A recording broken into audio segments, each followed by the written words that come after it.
denar ni vse, je pa ful pomemben. Andraž Kališnik. To, kar zdaj prihaja, je pizdarija. Vsi nimajo veliko denarja za investirati. Kaj bi svetoval v tem? Dajte svoj čas posvetiti temu, da absorbirate čim več znanja. Finance so posledica tvojih dejanj.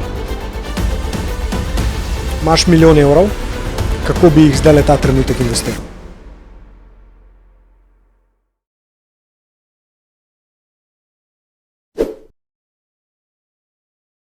Andraž Kališnik, hvala ti, da si vzel čas. Poznava se po moje en mesec, ampak sem zelo hitro začutil, da si nekdo, ki ogromno ve o financah.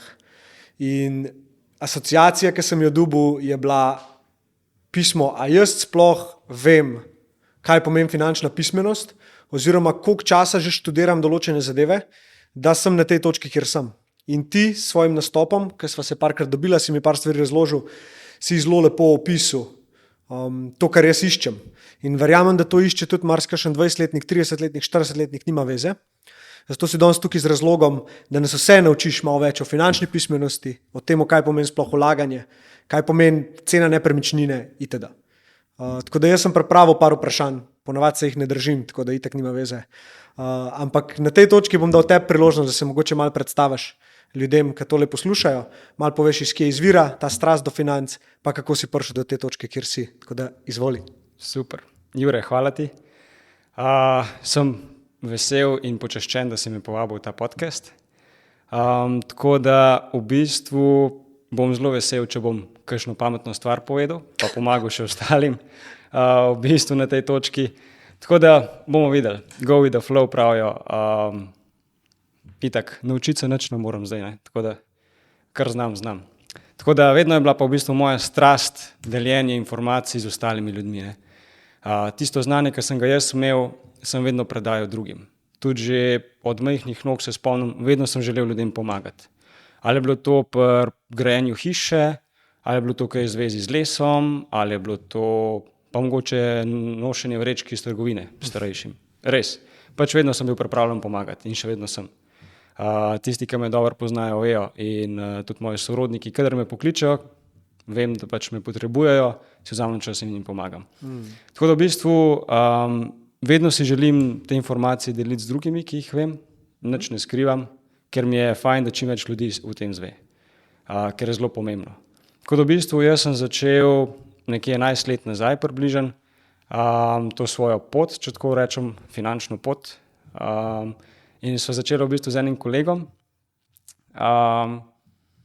in sva začela v bistvu čisto eno tako, bom rekel, banalno stvar, lahko si klikal neke oglase in si potem s tem zaslužil.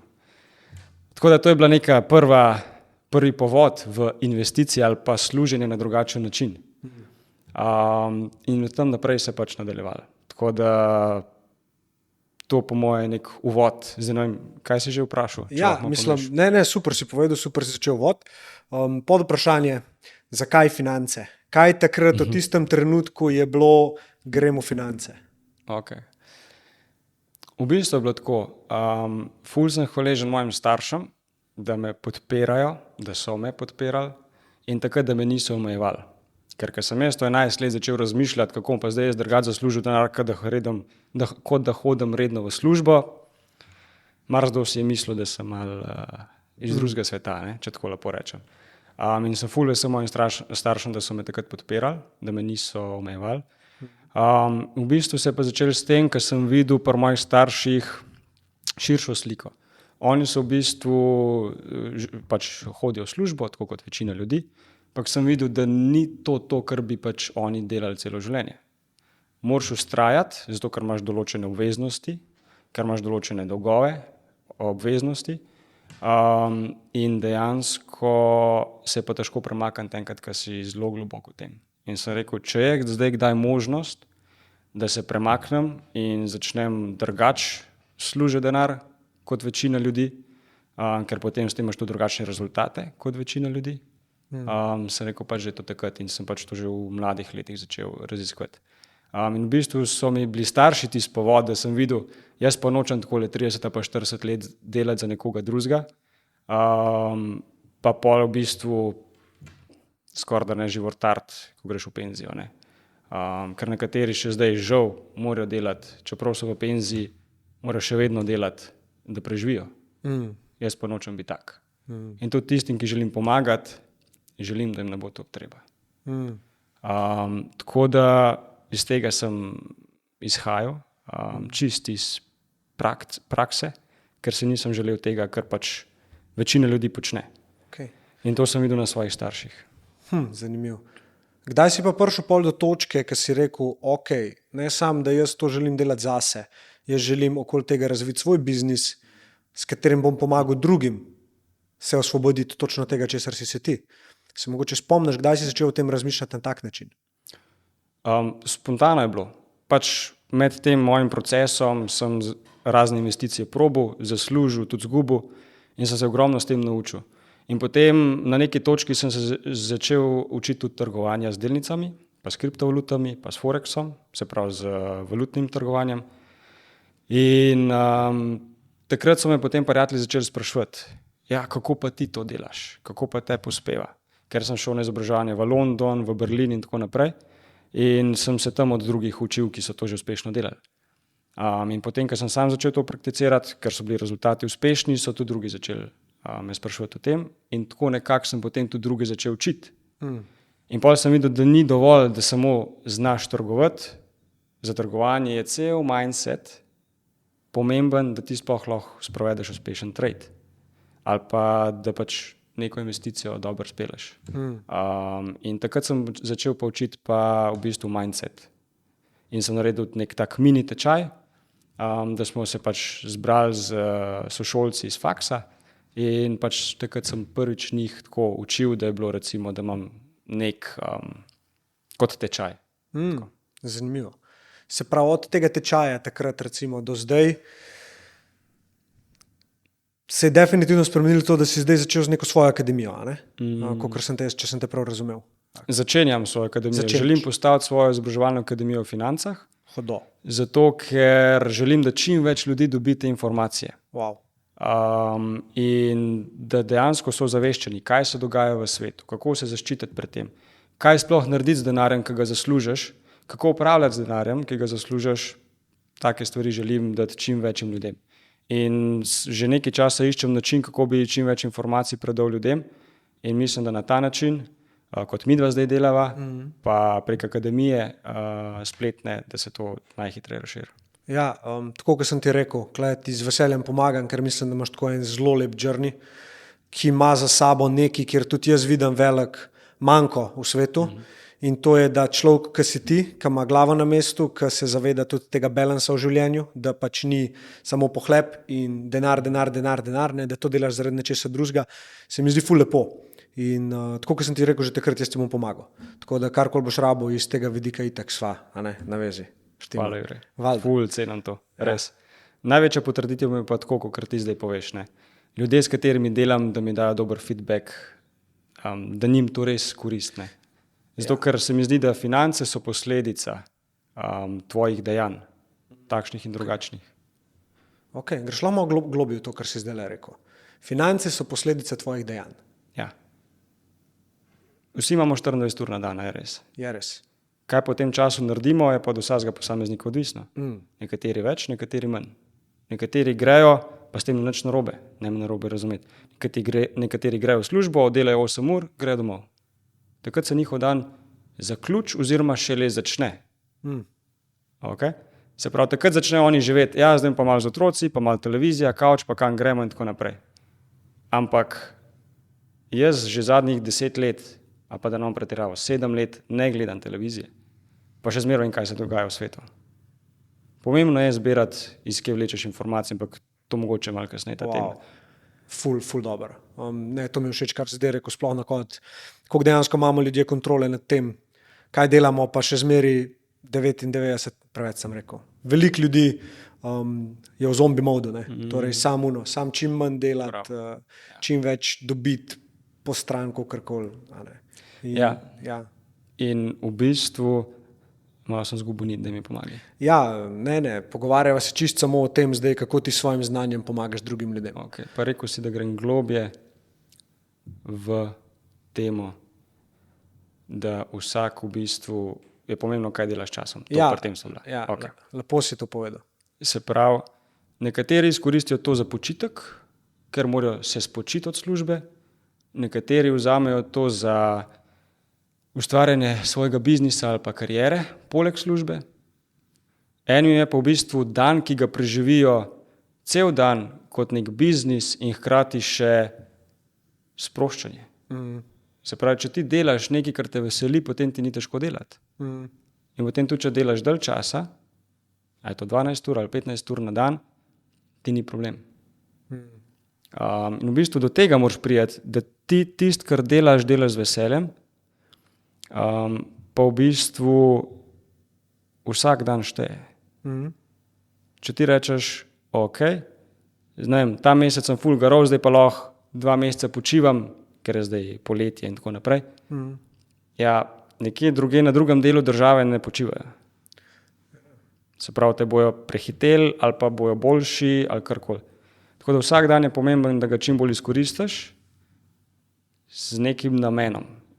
Zdaj, kakšen je ta namen, je odvisno od cilja, ki ga imaš. Večina ljudi pa tega nima. Ok, grejo se kar na to obrniti. Kaj je namen tega, kar delaš? Kaj je tvoj cilj? Ful dobro vprašanje. Nikoli se nisem tega vprašal, ampak zdaj, če tako pogledam, izobraziti ljudi, da bojo dejansko, ali rečeva, bolj finančno pismeni, ali pa v bistvu, in pa v bistvu, da dosežejo tisto, kar si želijo. To jaz delam vsak dan. Se pravi, da pomagam ljudem doseči svoje sanje oziroma cilje skozi finance. Ker finance so nekako pomembne za to, da ti sploh lahko ustvarjaš to, kar želiš. Ne? Če tako gledamo, denar ni vse, je pa ful pomemben. Če ga nimaš, je slabo. Če ga imaš, je ful dober. Če ga imaš, pa ga ne rabiš, je kul. Če ga imaš, pa ga rabiš, je tudi kul. Če ga znaš pa delati, je pa najboljši. Če ga znaš pa delati, pasivno delati, pa še najboljši. Ok, hudo. Greva na prvo tematiko, ki me zelo zanima. In to je finančna pismenost. Kaj tebi pomeni finančna pismenost, oziroma kako bi jo na zelo preprost način razložil recimo nekemu 20-letniku, ki se srečuje z real lifeom? Preden sem začel ta podcast, sem malo pogooglil, kaj je sploh finančna pismenost. Ker ne vem, kaj je definicija finančne pismenosti. Nikoli me niso zanimale definicije ali pa neke teorije, meni je važna praksa. Ampak na internetu sem našel, da je finančna pismenost kot znanje za upravljanje s financami. Nekaj takega. Makes sense. Tako da meni pa v bistvu finančna pismenost pomeni, da ti znaš upravljati z denarjem, pa ne v teoriji, ampak v praksi. Se pravi, zato sem sploh začel z investiranjem. Ker je investiranje en zelo velik del finančne pismenosti. Se pravi, finančna pismenost jaz gledam tako. Najprej je sestavljeno iz tega, da ti moraš zaslužiti več, kakor porabiš. To je glavno pravilo. Če tako rečem pravilo, ne. Zame. Osnova, to je osnova. Šele ko imaš ti presežke, lahko gledaš, ok, kaj bomo pa zdaj s temi presežki naredili. Lahko jih zapraviš na kavicah, na potovanjih, na večerjah ali pa kje druge za kakšne druge razvade. Lahko jih pa nekam investiraš, pa si iz tega pol pomagaš. Zgraditi life, svoje cilje doseči. Tako da finančna pismenost zame je, tako kot sem rekel, najprej poskrbeti, da znaš sploh upravljati z denarjem. To pomeni, da zaslužiš več, kot porabiš. Po drugi strani pa med znanje, kaj pa delati s presežki, ko jih enkrat imaš, da moraš do kje priti. Okay. Dejal se dotaknete prve. Ja. Torej, kako bi v praksi izgledalo to, da se jaz naučim vedeti oziroma spremljati, koliko zaslužim, koliko zapravim? A imaš kakšen praktičen primer, kako to lahko vsak človek zdaj začne delati? Ja, zelo enostavno je to ugotoviti. Zelo da si aplikacijo ali pa Excel ali pa nekateri to na roke pišejo. Vsako stvar, kadar se pravi daš kartico ali pa daš gotovino, vsako stvar, ki je odliv, si zapišeš. Ali je to v aplikacijo, Excel ali pa na roke v nek zvezek, kamorkoli. Takrat vidiš šele, kam gre tvoj denar. Ker pogovarjal sem se z mnogimi ljudmi in večina zgodb je takole. Ja, v ponedeljek sem imel 50 evrov v denarnici, danes je sreda, pa ne vem, kam je šlo. Ali pa danes je torek, pa ne vem, kam je šlo 50 evrov. Ja. Ponovadi so številke še više. To je problem, ker nimaš nadzora nad denarjem. Se pravi, finančna pismenost pomeni imeti nadzor nad denarjem. Ja, to sem se zdaj Hudo, bravo, to si dobro povedal. To. Tako da prva stvar je, da ugotoviš, koliko imaš prihodkov, ali je to en vir prihodka, ali je več virov prihodka. Vedno moraš stremeti k temu, da imaš več virov prihodka. Ali je to, ker delaš dve službi, to pač trdo delaš, jaz rajš pametno delam, pa ni nič s tem narobe, ne me narobe razumeti, ampak vedno imaš dve možnosti, ali pa več. Se pravi, eno je to, lahko imaš dve službi, lahko imaš, recimo podcaste, pa ti je to še en income source, lahko imaš investicije v nepremičnine, pa jih oddajaš, pa je še en income source, se pravi vir prihodka. Lahko pa imaš svoje podjetje, 2, 3, pa je to dodaten vir prihodka. Tako da, ja, se pravi, da ne boš šla preglobok, najprej pogledaš, koliko imaš odhodkov, vse do centa natančno si zapišeš. Jaz se že kar nekaj let vse vodim v aplikaciji. Kjer aplikacija je, lahko poveš? Ali? Lahko, jaz imam Android telefon, Andromani. Andromani za Android, Andromani. za iPhone, poznaš ti kaj? Za iPhone, jaz tudi ne. Ampak obstajajo, sigurno, če vpišeš v Google ali pa karkoli, če kdo posluša, pa bi rad aplikacijo zelo. Jaz sem si template najdel za Excel. In sem se čisto v Excel noter napisal in imam še malo bolj kompleksno razdeljeno, torej kaj so stroški, ki grejo recimo za kredit, ki grejo za itd. Tako da potem tudi malo gledam a porabljam denar bolj za to, kar rabim ali tisto, kar hočem. In sem zelo hitro ugotovil, da je veliko denarja šlo za tisto, kar hočem, ker sem bil pač v taki situaciji, da sem si lahko privoščil. Zdaj recimo, ko sem pač restartil biznis, pa začel še en biznis, sem mogel veliko bolj gledati na to, v redu, ne rabim vsega, raj bom malo več denarja namenil v biznis, zato da se ustvarja nek asset. Pa bi zdaj na tej točki, ki sem jih omenil asset liability, to sem jaz pobral od Robert Kiyosakija. Od njega sem se jaz zelo veliko naučil, v bistvu v financah skoraj vse. Rich Dad, Poor Dad je knjiga, Bogati očka, Revni očka, verjetno jo kar kdo izmed vas pozna. In to je ta naslednja točka, ki bi te verjetno vprašal. Kje začeti se pa izobraževati zdaj o financah, da ti razumeš, kaj sploh pomeni vlaganje, da razumeš, kaj pomeni denar, kaj je razlika med gotovino, plemenitimi kovinami, itd. Da dejansko tukaj odzadaj neka vrednost, ki je različna. Kjer so mogoče kakšne knjige, ki si jih ti prebral na začetku ali pa ki jih zdaj bereš, pa bi svetoval vsakmu, ki to posluša, da bi prebral. Ful dobro. Najlažje se naučiti od nekoga, ki je to pot že prehodil. Se pravi, jaz tega na začetku nisem imel. To hočem dati zdaj drugim. V teh 11 letih sem marsikaj spoznal, se naučil, tako kot sem rekel, izgubil denar in zaslužil denar. In želim to pot, ki sem jo prehodil, deliti z drugimi, pa svoje izkušnje, pa predati to znanje. Se pravi, najlažje se tako naučiš od nekoga, kot je recimo Robert Kiyosaki, Warren Buffett in podobni. One dva recimo sta v tem finančnem svetu zelo močna in prisotna.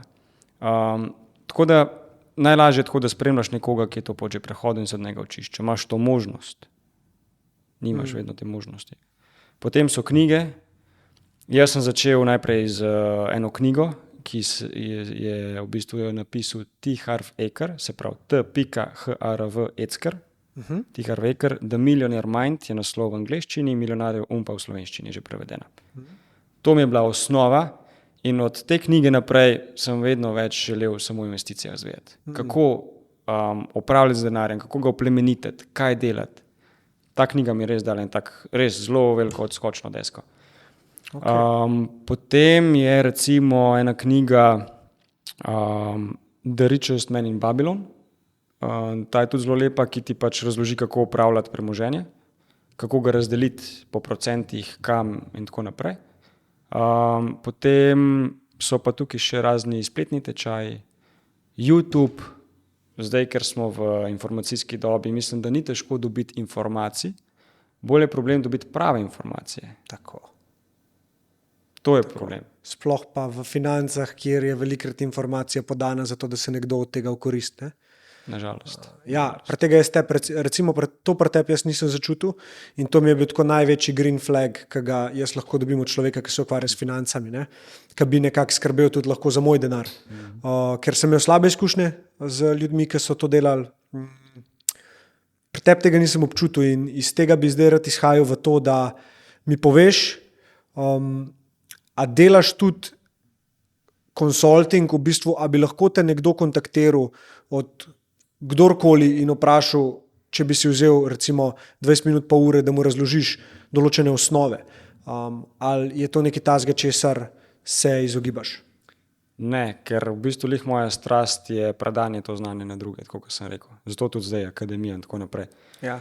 Tako da komot. Z veseljem, pač z vsakim dobim na kavi, se spoznamo, mu povem, kar ga zanima, pol pa vidimo naprej, kaj pa kako. Ker vedno z vsakim, ki se dobim, koga zanima investiranje, Ja. mu razložim sploh celo zgodbo, kaj se dogaja v financah in v bistvu, kaj se dogaja zdaj na svetu, kakšne so razmere, zakaj sploh investirati, kam zdaj sploh investirati. Take stvari gremo vse čez. Ampak žal mi te stvari ful časa poberejo. In zato zdaj tudi razmišljamo o akademiji, da te osnove lahko zbereš nekam, kjer se lahko jih to vsak pogleda, kadar želi. Bravo. In kolikokrat želi.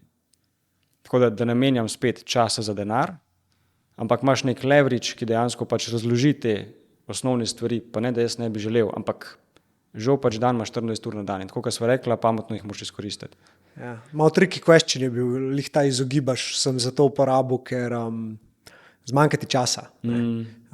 In je full smart to, da si šel v creation, torej v content creation, ker boš s tem lahko veliko večjim ljudem pomagal, kot pa če bi bilo vse odvisno samo od tebe. Ne? Točno to. Ja, in to je nekakšna ideja od zadaj. Okay. Če bi bil ti, v bistvu zdaj si finančni svetovalec oziroma kjerkoli label bi ti zdaj jaz nalimo tukaj, ima čist nima veze, ampak predstavljaj si zdaj sebe, ki si star 20 let. Kaj bi sam sebi svetoval, kakšno sporočilo oziroma kaj bi bilo nekaj, kar bi si povedal? Se pravi, če bi bil zdaj 20 let star, kaj bi sam se povedal? Ja. Ti zdaj govoriš 20-letnemu sebi o financah. Kaj bi mu svetoval? Vsekakor bi bilo fajn, da bi lahko imel en tak USB ključek, ki bi samo priklopil njemu v možgane, pa bi imel vso znanje. Ampak zaenkrat to še ne obstaja. Sicer določeni veljaki na svetu že to delajo pospešeno, ker po eni strani me je zelo strah, po drugi strani pa nam bo veliko stvari omogočil, ampak kaj bi zdaj samo sebi 20-letnemu rekel? Povej se s čim več ljudi, kot je možno. Čim več ljudi spoznaj. Nikoli ne veš, kdaj boš lahko ti njemu pomagal ali pa kdaj bo lahko on te pomagal. To bi bila tista prva stvar, ki bi rekel, lej, ti samo spoznavi ljudmi, se druž, bod tak, ki si in to je to. Bravo. Čudovito. To je tista prva stvar, recimo. Ok, so mogoče še druge malenkosti, ampak Ja, recimo vršil kripto milijona, ne? Recimo, pa to na ta in ta datum, ne, recimo takrat, ja. Tako nekrak. Če bi lahko zavrtela čas nazaj, ampak žal ga ne morva, zato pa lahko poskrbiva, kaj bo pa za naprej. Veliko staršev preda svojim otrokom, vsaj pri meni je bilo tako, in verjamem, da je to, kar so oni poznali. Konstantno se je govorilo o tem, da čim manj zapraviti, čim več prešparati. Ni se pa velikrat pogovarjali o tem, kako več zaslužiti. Kako bi ti primerjal ta dva pogleda na cash? Že to te moram pohvaliti za vprašanje, stari. Res. Hvala. Točno to. Večina samo gleda, kje bojo kaj prešparali, ampak tako, kot sem prej rekel, glavno je, da ti več zaslužiš, kot porabiš. Zdaj, če porabiš 1000 evrov na mesec, zaslužiš 1200 evrov, ok, nekaj ti ostane. Če zaslužiš 2 jurja, ti jurja ostane. To spet ni tako malo, ne. Tako da, ja. Daj še enkrat ponovno vprašanje, prosim. Se pravi, ja, nekaj je tako malo kompleksno, pa sem zdaj tudi pomislil enemu pod vprašanju, ki ti ga bom dal zraven, oziroma malo konteksta ti bom dal. Okay. Kaj, imaš? Kar povej, Ja. še enkrat povej. Torej, izhajam iz vidika, da veliko je govora o tem, več prešpari, manj zaprav. V bistvu obstaja še en pogled, ki je več ti bo ostalo, če boš več zaslužil. In v tem se manjkrat pogovarjamo kot unem, kako prešparati. Torej. Imam določene stranke, ki izhajajo komi čez mesec, pa verjetno niso edini v Sloveniji. Je kar nekaj takih. Pri njih se najprej dotaknemo zdaj, kako sploh zaslužiti več, kot porabijo. Ali to pomeni, da še nekje naknadno delaš, ali delaš v 2 službah, ali pa osvojiš določeno znanje, ki ga ima malo ljudi in v tem rasturaš. In pol to zraven buildaš poleg službe, da dobijo zraven prihodek. Nekaterim ta hobi, če tako rečemo, pa ta neka novo znanje prinaša več kasneje, prinaša več, kot pa redna služba in pa lahko tudi redno službo recimo pustijo. Pa se sam s tem ukvarja. Ampak izhajati moraš pa iz tega, kaj ljudi veseli, v čem so dobri oni. Ker vsak je dober v nečem. Čisto vsak. Samo ugotoviti moraš, kaj je tisti, v čemer si dober, pa kaj te veseli. Recimo, Kaj je zlato pravilo, da ugotoviš po tvoje? A kako bi ugotovil to, kaj te veseli? Ja, jaz sem tako ugotovil, da sem čim več različnih stvari probal in sem videl, to me ne veseli, to ne, aha, to pa je. Se pravi, če ne moreš ugotoviti, kaj je tisto, kar te veseli, ugotovi, kaj je tisto, kar te ne veseli. Bravo. In iz tega boš pol najdel tisto slejka prej, kaj te veseli. Bravo. Tam je všeč. Tako da, ja, hvala. Če se dotaknemo tega, se pravi, kako zdaj več zaslužiti, ali pa, tako kot sem prej rekel, večinoma problem, da nima sploh dovolj denarja, da bi investirali in se v neki tej podgani dirki. Ja. Se pravi, ugotoviti je samo način, kako zdaj več zaslužiti. Ampak malo ljudi je pa pripravljenih to narediti. Ja. Recimo ti lahko, rečemo, riskiraš ali pa žrtvuješ 2 leti ali pa 1 leto, zato da splezaš na zeleno vejo. Ampak kaj 2 leti v primerjavi s celim življenjem? Nič. Ja. Ampak zelo malo ljudi je to pripravljeno narediti. Ja. Tako da vse moje stranke, ki imajo tako težavo, kot smo zdaj omenila, gremo čez ta proces. Eni speljejo, eni ne. Imajo vso mojo podporo, ampak namesto njih pač ne morem tega narediti. Čeprav si ful želim. En primer bi ti dal, ki se je meni zgodil. V bistvu za Ano, mojo ženo, sva ful želela potovati in tudi sva ful potovala. Ampak se je pa zgodilo, da so bili pomisleki in sicer mi je recimo ona rekla, ja pa si ziher lahko to zdaj prvoščva, pač nov biznis, tam si že stran, a bova lahko, In sem tudi jaz začel čutiti ta strah, pismo, sam res, a bi mogla midva malo bolj šparati pa to, No in v tistem pač mi je kliknil, kakorkoli bi temu rekel, kaj pa če se moram jaz raje spraševati, kako lahko zaradi tega zdaj jaz več zaslužim in v bistvu je bil to samo razlog, da si jaz zdaj lahko še povečam svoje kapacitete, da me malo vrže iz cone udobja. Jaz še zmer grem potovati, sam pod pogojem, da več zaslužim. Ne, da ne grem potovati, da bom več prešparal. Ker tudi, če več prešparaš, pri teh razmerah pa inflaciji v bistvu sam zgubljaš. Ja, pa ena izkušnja ti je odvzeta, iz kle sem izhajal. Veliko ljudi kompenzira neko čudovito izkušnjo, ki jo lahko imajo, ali je to potovanje, ali je to, ne bom šel o liability, ampak recimo, da menjajo potovanje zato, da ostanejo na istem.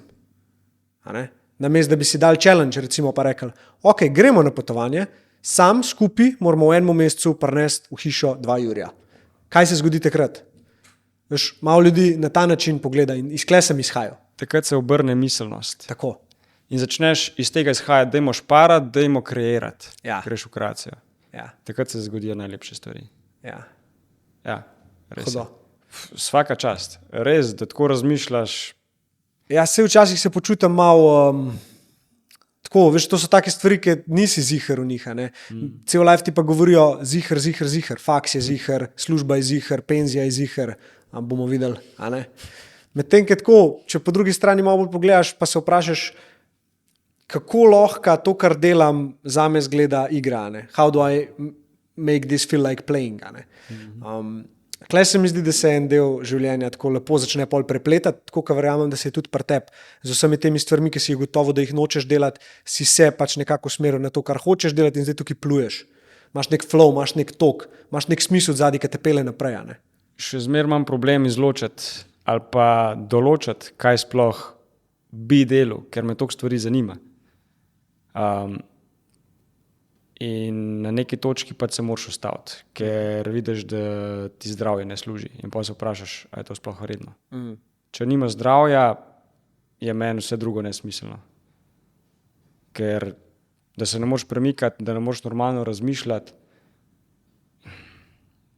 meni to ni vredno. Noben denar ti tam. Ne. Ja. Mislim, meni ne. Ja. Meni osebno pač to ne. Nekaterim pa. Neka iluzija je to, se mi zdi. Ja. Nek tak mit o denarju. Zato moram vedno zbirati, v katere projekte grem in v katere ne, ker me pred stvari zanima. Ampak to je pa zdaj to, kar se jaz zdaj učim. Kako pač zbirati med enim pa drugim projektom. Pa oba me veselita, pa pač nekaj moraš potem izločiti. In to sem se pa na raznih delavnicah naučil, pa izobraževanjih, kako dejansko ti izločaš projekte in imaš vidiš širšo sliko, ker jaz gledam vedno na dolgi rok. Kaj mi bo to naprej prineslo? Ok, denar je eno, ampak poznanstva so drugo, izkušnje so tretje stvari in tako naprej. Čez projekte ali pa čez biznise, ki jih delaš, ti veliko stvari prinese. Mal delayed gratification je tukaj noter, ne? Torej odrekanje takojšnji nagradi. To pa itak. Pač jaz sem že drugega leta pa pol v športu. Tako da vem, kaj je to odrekanje in pač to mi ni problem. Če veš, zakaj to delaš, pol ni problem. Okay. Zelo močen moraš imeti zakaj. Ok, lepo vod si naredil v naslednjo tematiko, ki te bom malo podsukal zdaj za rokav. In sicer te bom kar tako vprašal. Kako misliš, kaj si potegnil iz športa, kar ti zdaj pomaga recimo pri investiranju? Ker naslednja tematika, ki greva, je investiranje. Okay. Malo bi samo voda naredil, da mogoče ljudje razumejo, kaj se sem treniral, pa iz kje to izhaja. Seveda. Se pravi, tako kot sem prej rekel, pred 2 letih pa pol sem začel trenirati ples v parih. Jaz se tega ne spomnim, videl sem pa slike, ki mi je mama pokazala. Smešno, mislim, ja, zanimivo. Jaz sem bil ful dober, ampak ne vem, zakaj sem pomnil. Kjer otrok pred 2 letih pa pol ni dober v tem, kar dela. Ja, tako so rekli, ne vem. Se pravi, jaz se ne spomnim. Potem sem začel trenirati plezanje, športno plezanje, karate, sem prišel do oranžnega pasu, potem sem treniral nogomet, smučarske skoke, takrat je še skakal Rok Benkovič, Petrka, recimo z Anžetom Laniškom, če ga poznaš, skupaj skakala. Tako da pol pa zadnjih 12 let sem pa v bistvu treniral gimnastiko. Gimnastika je pa odpovedovanja 100-krat bolj kot drugi športi. Vsaj v mojem primeru je bilo tako. Zato, ker jaz sem treniral, se pravi, jaz sem obiskoval faks, še prej sem obiskoval srednjo šolo, po srednji šoli sem šel na trening, domov se učiti spati. Tako je bilo v srednji šoli. Potem se je začel faks, sem še vedno treniral, sem imel dopoldne trening, faks, trening, potem sem pa še otroke učil gimnastiko, ker sem bil tudi trener pa sodnik za gimnastiko. Tako da dejansko moj dan je bil faks pa trening, se pravi faks pa gimnastika in to je to. Drugega nisem poznal. Čez vikend mogoče pa vmes kakšna kava, kosilo s prijatelji, to je to. Jaz sem takrat živel za gimnastiko in sem vse posvečal kaj. In kar me je šport naučil je fokus, se pravi, da se fokusiraš na eno stvar 100%, več fokusa, ki temu posvetiš, bolj bo raslo. Naučil me je hvaležnosti, naučil me je vztrajnosti. Ko začneš eno stvar, pa veš, zakaj to delaš, vztrajaš kljub temu, da vmes pač se ne zide tako, kot bi želel, a pa imaš kakšen slab dan, ali pa slab mesec in tako naprej. Tako, to so recimo te 3 stvari, ki sem jih potegnil ven in prenesel v investiranje. Cool. Daj malo bolj konkretiziri. Je to sploh beseda? Pitaj Boga. Bolj konkretno mi povej, na kakšen način si jih prenesel. A veš, kaj mislim? Ok, fokus se pravi, ko delaš eno stvar, si pač tam 100%. Zdaj ima podcast, ni drugega. Izklopiš telefon, ne razmišljaš, kaj bo jutri, kaj bo prej. Zdaj si pač tukaj. Se pravi, biti prisoten v tem trenutku, zdaj sfokusiran na to, kar zdaj delaš. Bravo. To recimo je fokus. Ker v gimnastiki, se pravi, jaz sem treniral večinoma pol zadnja leta parter pa kroge. Pri parterju, če boš ti razmišljal, kako si, ne vem, včeraj neko salto delu, pa kako boš zdajle, ti pa vmes že laufaš, pa delaš salto, se boš sam razlomil, da ne boš vedel zase. Se pravi, zdajle v tem trenutku moraš biti fokusiran in samo na to misliti. Recimo zdaj, kar je zadnji šport, ki ga treniram, je streljanje z zračno pištolo. Hodim tudi na tekmovanje in tako naprej in tam je res laser fokus. Pač, če to streljaš na 10 metrov in premer je velik, se pravi center, ima premer 3 mm. Wow. Okay. Se pravi, tam moraš res biti v nulo zbran, nič drugega ne smeš razmišljati. In isto je pri investiranju, ko se pogovarjaš s stranko in tako naprej, moraš biti zbran. In to je v vsakem poslu, se mi zdi ful pomembno, da si zbran. Da nisi povsod, pa pač nikjer nisi. Ustrajnost. Pri investicijah fajn bi bilo, da bi bilo čez noč takole, da bi imel milijone, to si vsak želi. Tudi mislim, da zdaj mlajši vsekakor to iščejo, investirajo bolj riskantno ali pa v stvari, ki so bolj riskantne, zato da bi čim prej dobili nek kapital. Ja, to je cool, da iščeš, pa stremiš k temu, še zmeraj pač za neko miselnostjo, da poskrbiš za varnost in da greš v to z nekim razumom in da ustrajaš. Ne more biti vse čez noč. Žal, mediji in druge stvari nas vedno bolj spravljajo v to smer potrošnika, pa da smo neočakani. Vse hočemo instant. Januarja sem bil v Dubaju, zaradi nepremičnin, ker smo ene stvari šli gledati. Tam je vse instant, takoj. Želiš hrano, čez 5 minut jo imaš na domu. Želiš iti v lokal, ok, pridejo te iskat, čez 5 minut so ti na domu, te peljejo. Želiš v shopping, sploh ne rabiš v shopping, čez 5 minut imaš na domu. Dejansko 5 minut. Luksus na dlani. Čist. In to je pa druga skrajnost. Zato, ker pol prideš v kakšno drugo državo, pa drugo situacijo, ki pa to traja dalj časa, si neočakan in kdaj bo. Ampak ljudje tam po defaultu so pa bolj mirni, pa taki, so naučeni počakati. V Dubaju? Ne, v drugih državah, v drugih državah, kjer nimaš tega instant na dlani. Predvsem to, kar si zdaj izpostavil. Če nimaš instant, si bolj miren.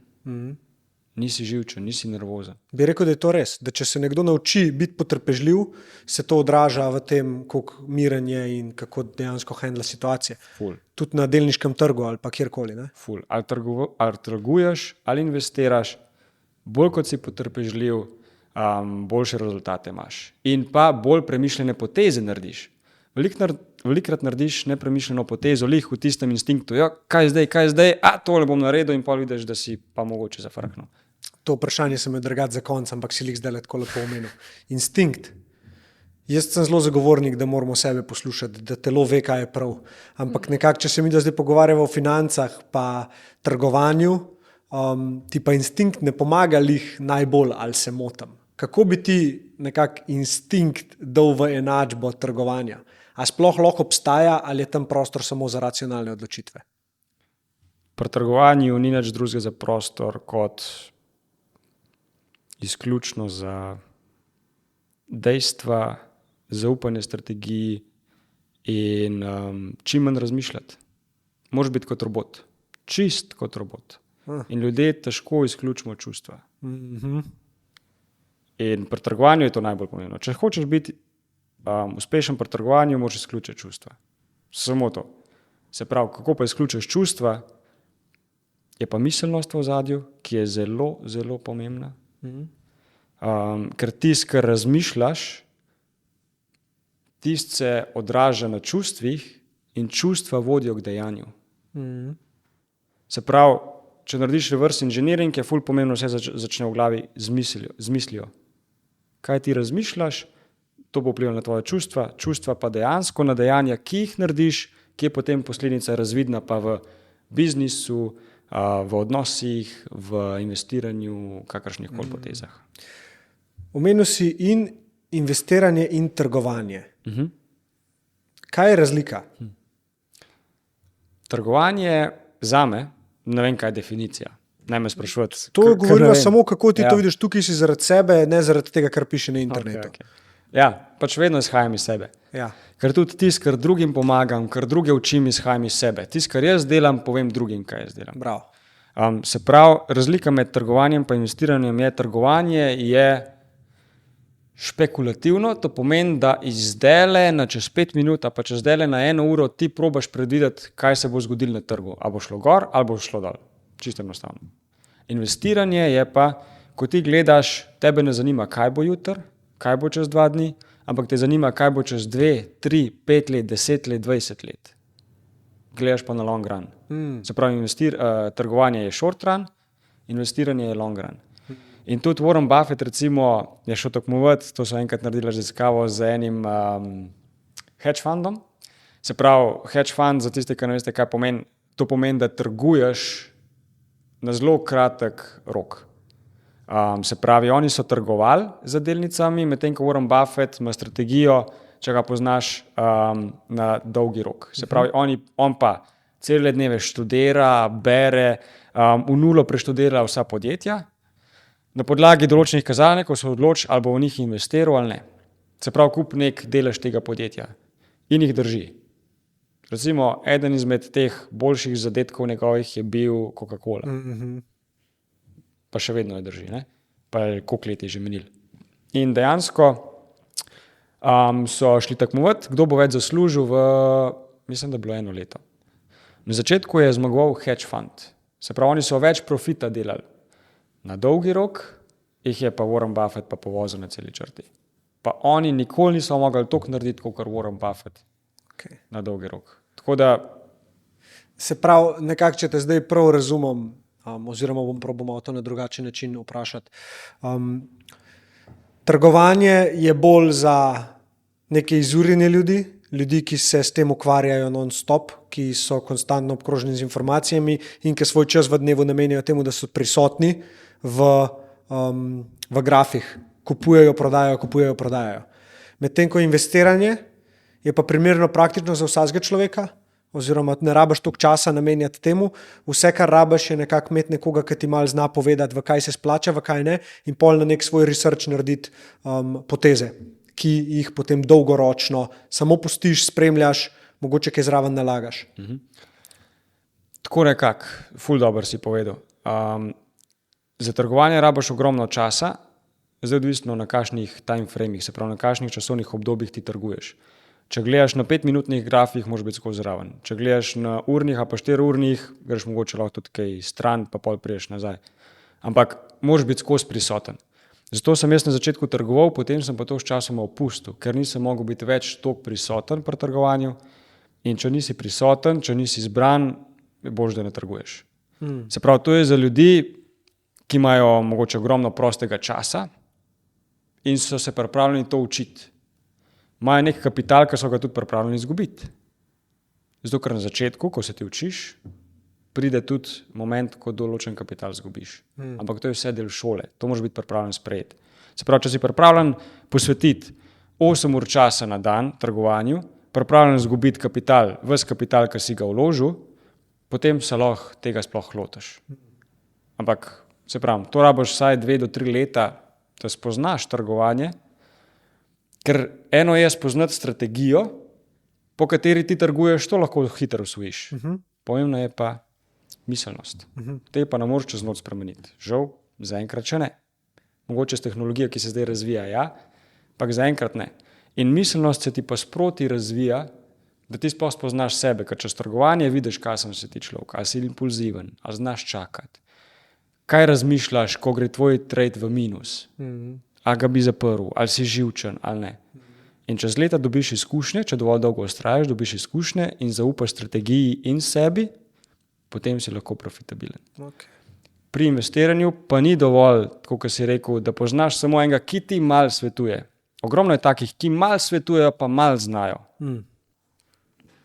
Ti moraš imeti enega, ki je v tem 100% sfokusiran, ki se samo s tem ukvarja. Ja, in finančniki ste zelo na tapeti zaradi točno tega, kar si zdaj povedal, se mi zdi. Zaradi teh, ki to delajo zelo zdaj pa jaz nekaj znam, zdaj pa jaz enemu nekaj prodal, zato da se malo koristim.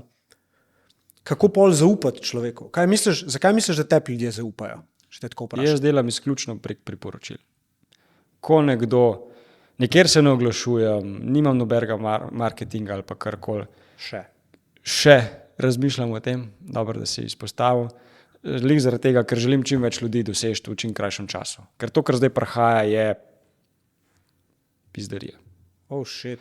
Ampak, se pravi, da se tega dotakneva, jaz delam izključno prek priporočil. Ko je neka oseba zadovoljna z mano, z veseljem priporočiti drugim. Lepo. Se pravi, tako kot nekdo te reče, pismo, ti imaš pa ful lepo majico, Jure, ful mi je všeč, kje si jo kupil? In poveš. In kaj bo ta človek šel narediti? Ja, če mu je to všeč, verjetno bo šel pogledat, če jo imajo še tam, pa jo bo kupil. Isto je tukaj. Se pravi, jaz delam samo na zaupanju. Ko je nekdo pri meni zadovoljen, priporoči še druge in samo na ta način gradim krog svojih strank.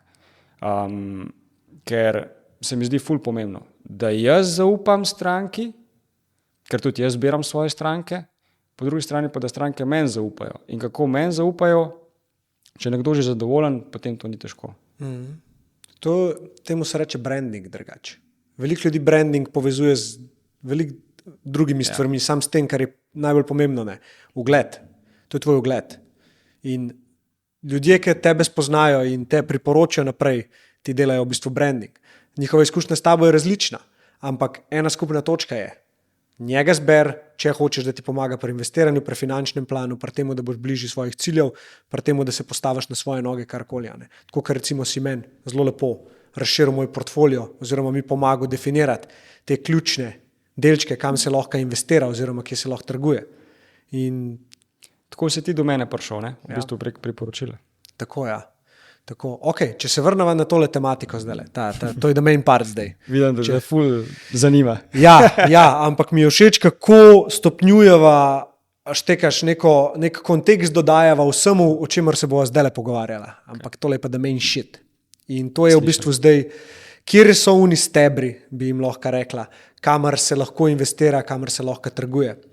Lahko jaz jih predlagam, pa boš povedal, kjer ga bi se dotaknil, glede na tvoje izkušnje in kjer si lahko najbolj suveren z informacijami. Cool. Da vidimo, kaj si zapomnil. Mava delnice, Ja? mava kripto, Ja. mava nepremičnine, mava plemenite kovine. Teh 4 bi se jaz dotaknil. Ok. Okay? Prav. To je recimo to so main pillars, bi rekel, glavni stebri, recimo, kamor se zdaj vlaga. Imaš še startup podjetja, imaš še trgovanje, tako kot sva rekla, in s Forexom, in s kriptovalutami, in z delnicami, ampak tisti je, bo rekla, bolj riskantno, če bi temu tako rekel. Recimo, jaz sem začel, zdaj bom malo skočil iz teme, jaz sem začel z investiranjem v startup podjetja. Zdaj si začel? Ne, 11 let nazaj. Se pravi, tvoja prva investicija je bila investicija v startup podjetje? Ne, čist prva ne. Prva je bila, kot sem rekel, klikal sem neke oglase in sem v zameno za to dobil nek denar, nek zaslužek. Okay. Pol je bila investicija v startup podjetje. Zato, ker sem želel, tako kot večina zdaj med nami, mladimi, želi čim hitreje zaslužiti čim več denarja. In sem rekel, če investiram če investiram zdaj v neko startup podjetje in bo to zraslo na tok in tok, bom jaz zelo hitro dosti zaslužil. Ja, lahko pa ne. Se pravi, to je en tak spekter, ki je bolj riskanten. Če govoriva pa izključno o investiranju, ki je primerno za, bo rekla, 98% ljudi, so pa te 4 stvari, ki se jih zdaj naštevajo ful lepo. Okay. Zber eno, pa tam začniva. Kje bi začela? Bom jaz zbral. Ajde, zber. Ta, ki mi je ratala pred kratkim zelo všeč. Zlato, srebro, torej plemenite kovine. Če pogledamo zdaj, kazal si mi en graf, ga bom najdel, pa ga bom prilimal tukaj dol na YouTube video. Okay. Se pravi, razliko med SP500 pa zlatom na 50-letnem grafu. Ja. Da ga malo piš. Ful dobro. Dobro, da si to izpostavil. To sem v bistvu raziskaval, sem delal, ko so me povabili na eno tako pogovorno oddajo za eno biznis platformo, se pravi za eno poslovno platformo. In sem šel za forum narediti primerjavo,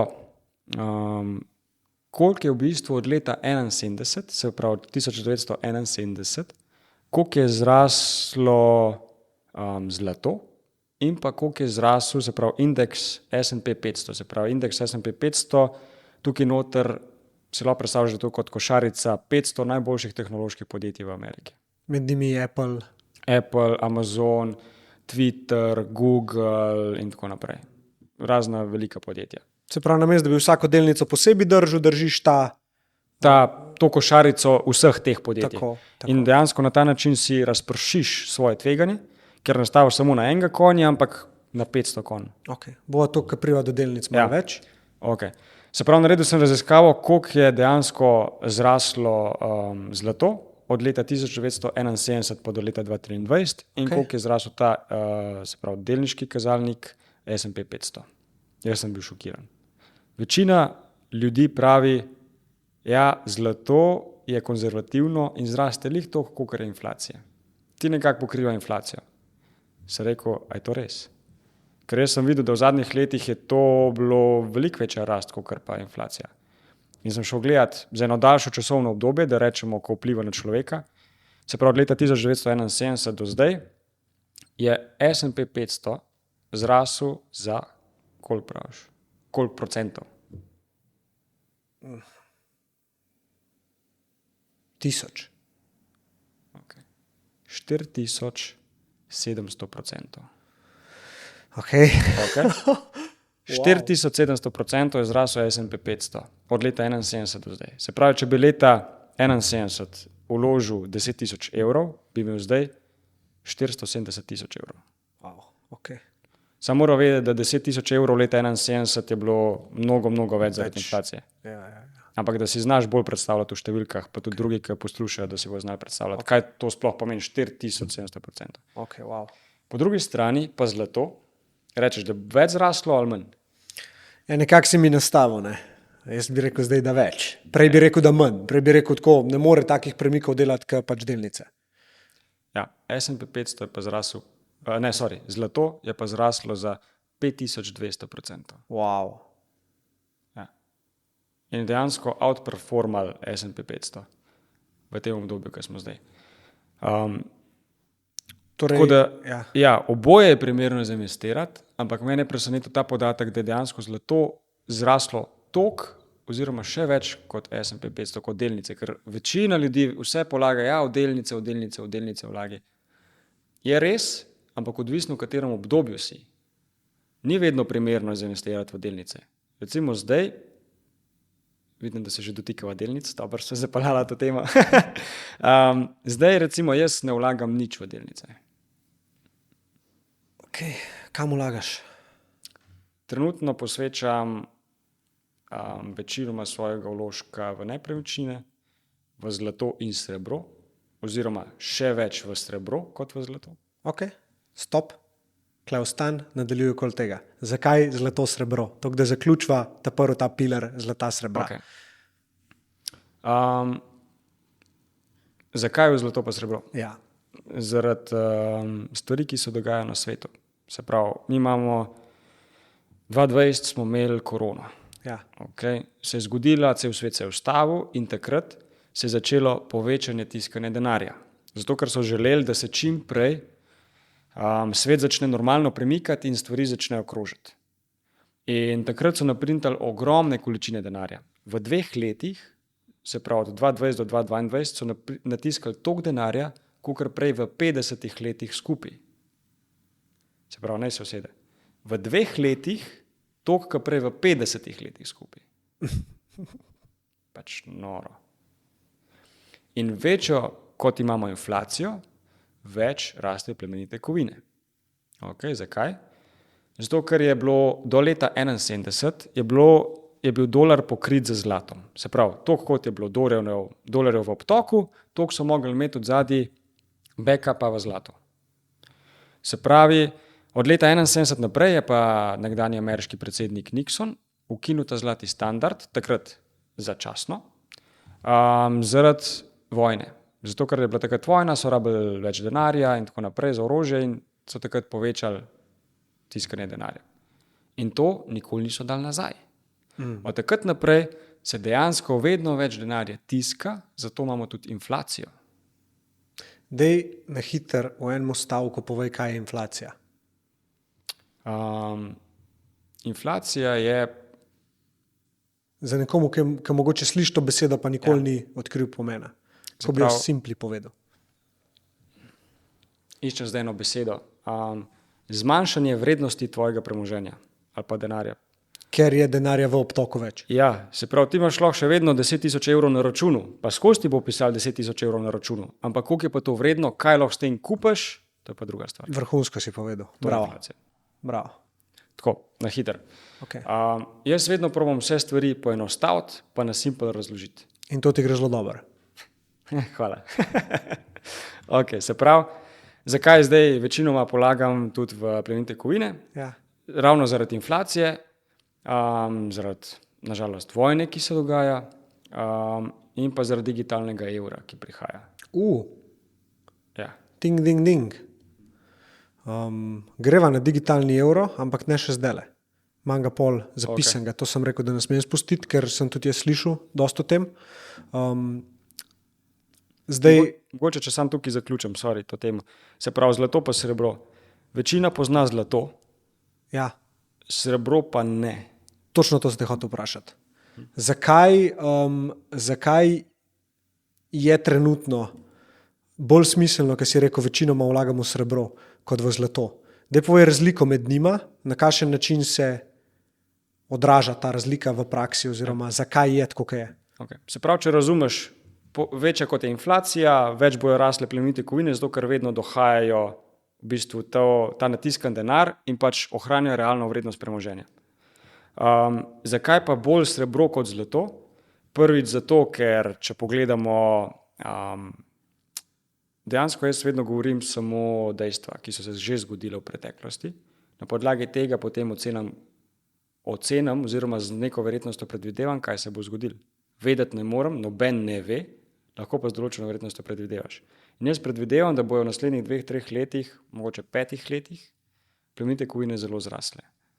In zakaj bolj srebro? Prvič zato, ker je bolj podcenjeno. Se pravi, če gledamo od najvišje točke, ki jo je doseglo srebro, je zdaj 50% nižje. To pomeni, da ga lahko ti 50% nižje kupaš. To je tako, kot če bi šel v trgovino, pa bi videl, tale majica je zdaj znižena za 50%. A bi raje kupil po znižani ceni ali po polni ceni? Ja, znižani. Ne? In to je glavno pravilo investiranja. Kupuj takrat, ko je vse nizko, ko je vse dol. Isto pri kriptovalutah. Zdaj je vse nizko, zdaj če zakupiti. Ampak mogoče se tega kasneje dotaknejo. Ja. Se pravi, srebro, prvič zato, ker je bolj podcenjeno, drugič zato, ker ima večji potencial. Se pravi, mi smo še zmer 50% nižje od najvišje točke. Če hočemo priti nazaj na isto točko, samo tam, kjer je že bilo leta 2011, moramo narediti 100%.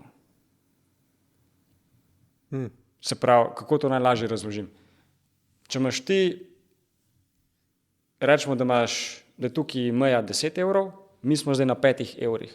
Ja, ja. Se pravi, koliko več moramo narediti, da bomo prišli do 10 evrov? Še enkrat toliko. Ne 50% več, ker 50% bi bili na 7,5, se pravi še enkrat več. Zato rabimo narediti 100%. Kolikrat ljudje to zmede? Ja, ja. Se pravi, mi smo zdaj 50% nižji, se pravi, rabimo 50% narediti, da bomo na istem. Ne, 100% rabimo narediti, da bomo na istem. Ja, ja. Tako da, zato, ker ima ta večji potencial, drugič pa zato, ker ga lahko kupiš brez davka. V Sloveniji ne moreš kupiti srebra brez davka, ker je pač industrijska kovina in je obdavčen z 22% davka. Jaz ga po legalni poti kupim brez davka. Tako, kot si tudi meni pomagal. Tako, kot sem te pomagal. In ljudem to omogočam. Se pravi, tisto, kar jaz delam, tisto pomagam ljudem, svetujem in jim tudi priporočam. In ne samo, da svetujem, ja, to bi bilo fajn, da narediti, zdaj se pa znajti, ampak konkretno tudi naredim investicijo in povem, kam, s katero firmo sodelovati in tako naprej. Res je. Jaz sem imel praktično v enem dnevu po tvojih pomoči odprt sef in dejansko že noter plemenite kovine. Ja. Eno stvar si mi še povedal, ki si jo mogoče zdaj le spustil, pa jo bom jaz povedal, ker sem se to naučil od tebe. Okay. In sicer, da zlato ni toliko drag, se pravi, cena je umetno nižja, ker je to surovina, ki se jo uporablja tudi v industriji. Srebro ni toliko drag. Srebro. Ja, rekel si zlato, sorry. Ne, zlato je dražje od srebra, ne, tako da se zlata mogoče zdaj ne splača to kupovati kot srebra, ker tako, kot si rekel ti, je srebro uporabljeno v industriji in ceno umetno nižajo, da cene za porabo niso previsoke. Ja, sem prav povedal. Prav si povedal, to velja za srebro. Ja. Ja. Ker srebro se uporablja v industrijah, se pravi, srebro se uporablja v fotovoltaiki, v sončnih celicah, v električnih avtih, v računalnikih, v zdravstvu se tudi uporablja in tako naprej.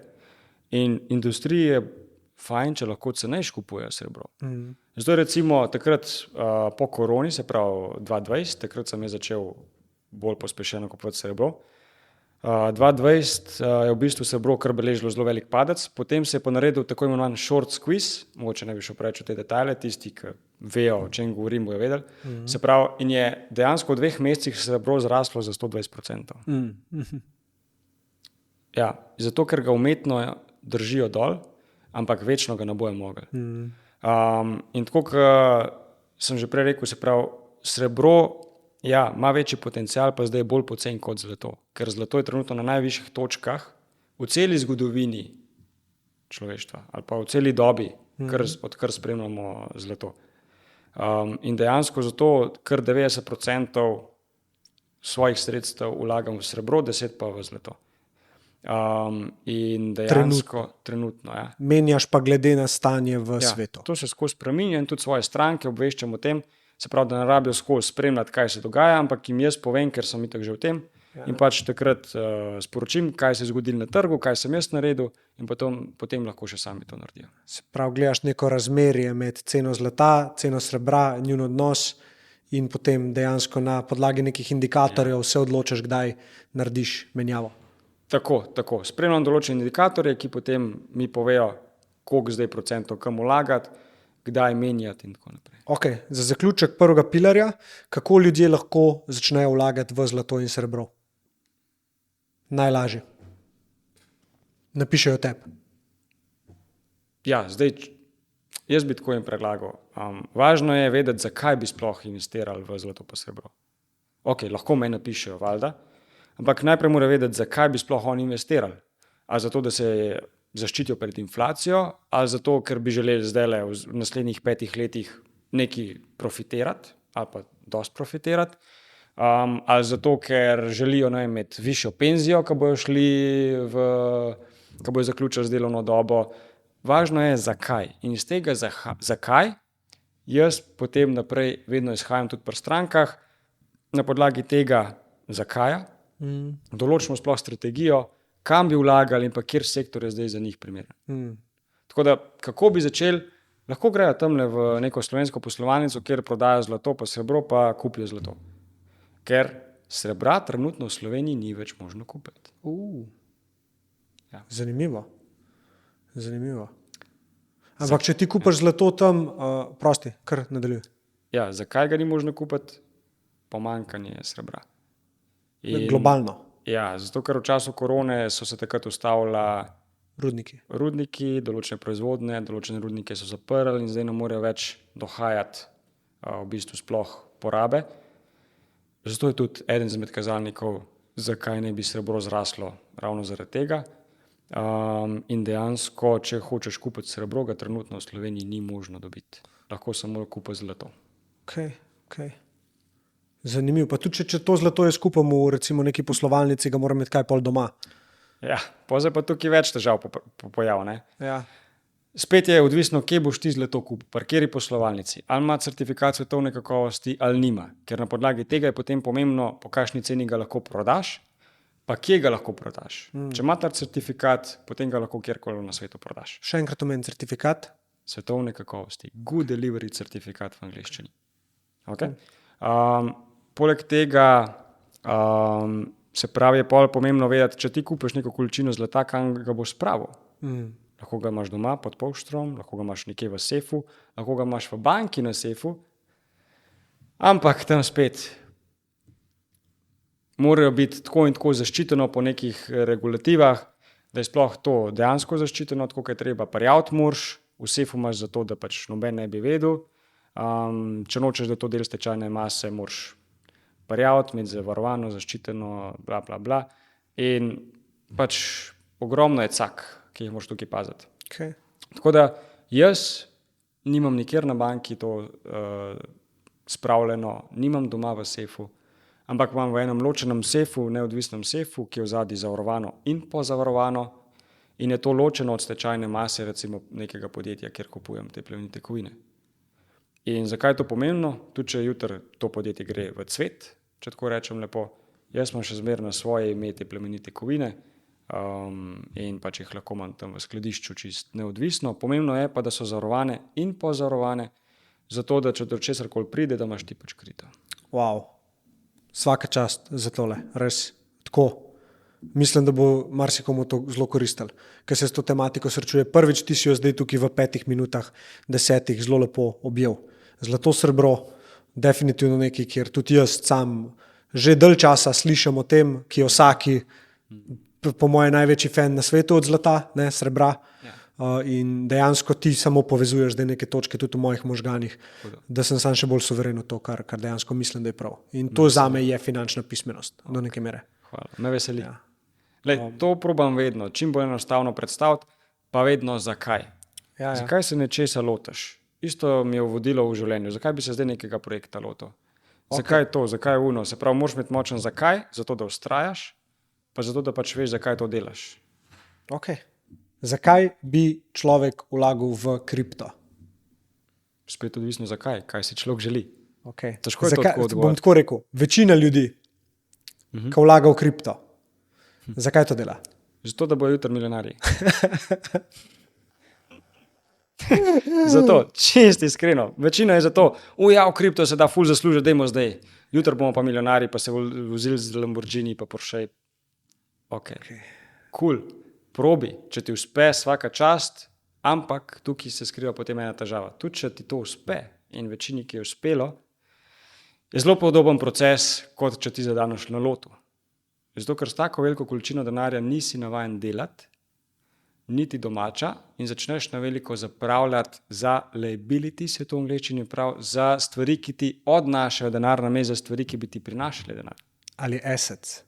V assets, v sredstva moraš vlagati. Se pravi, nočem biti nasramen, tismo, ki je uspel, super, ampak moraš vedeti, kaj spet delati s tem denarjem, pa kam ga vlagati. Če se ti kupil Porscheja, pa novo hišo, pa unmu mal, pa temu mal, zelo hitro zmanjka. Večinoma tistih, ki so zadeli na loteriji, so bili v 5 letih nazaj na tistem, kjer so bili, preden so zadeli. Pa so lahko zadeli bajne milijone, pa čez 5 let pač to šlo. Zato moraš vedno gledati, tudi če ti to uspe, ok, kaj pa, ko imam zdaj ta denar, kaj pa zdaj s tem narediti? Ker moraš gledati na ta način, vlagaš v sredstva, recimo dam primer v nepremičnino, in s tem, če jo oddajaš, dobivaš neko rento, se pravi najemnino, in to ti je pasiva. Iz tega denarja pa ti lahko potem naprej zapravljaš, pa gradiš. Vedno moraš tako gledati, da ti določena sredstva prinašajo denar za tvoj lifestyle, določena pa za to, da ga ti še buildaš.